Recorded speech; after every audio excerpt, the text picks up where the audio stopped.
একে হচ্ছে রাতের খাবার খাওয়াবো ম্যাগি, একদম প্লেন হচ্ছে ম্যাগি।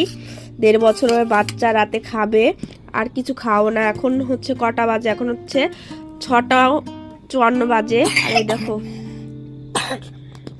আর এই হচ্ছে দাদাটা, আমার ননদের ছেলে, ও হচ্ছে বিস্কিট খাচ্ছে। আর এই দেখো, মা মা আমা, এটা কে খাবে? তুমি খাবা? হ্যাঁ তুমি খাবা? খাবা না? খাবা না? দাদা খাবে? তুমি খাবা না? তুমি খাবা না কেন? বাজে না ভালো মা, ভালো খাইতে হবে।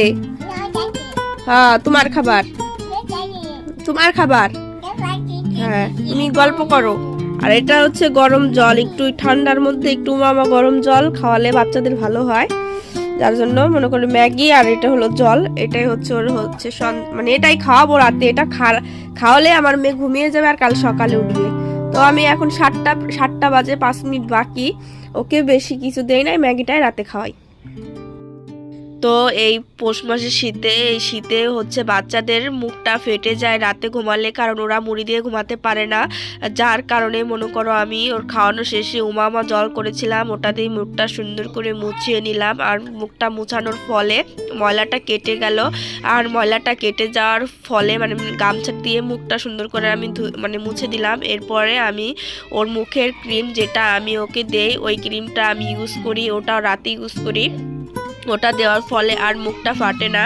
শুধু এটাতেই কাজ হয় না, একটু ভ্যাসলিন দিয়ে দেই সাথে। ভ্যাসলিন দিলে হচ্ছে তোমার মুখটা ফাটে না, খুব সুন্দর থাকে। আর যাই হোক, কদিন গাফিলতি হয়ে গিয়েছিল। আর আমার এক মামি শাশুড়ি বলেছিল ওমামা গরম জল দিয়ে মনির মুখটা হালকা করে ধুয়ে বা মুছে তারপরে ক্রিমটা লাগিয়েও দেখো, ওর মুখটা আর ফাটবে না। সত্যি তাই। তো আমি প্রতিদিন রাতে এখন এটা করারই চেষ্টা করি মামির কথা মতো। দেখো আমার মেয়ের মুখটা আমি সুন্দর করে মুছে ক্রিমটা মাখিয়ে দিলাম।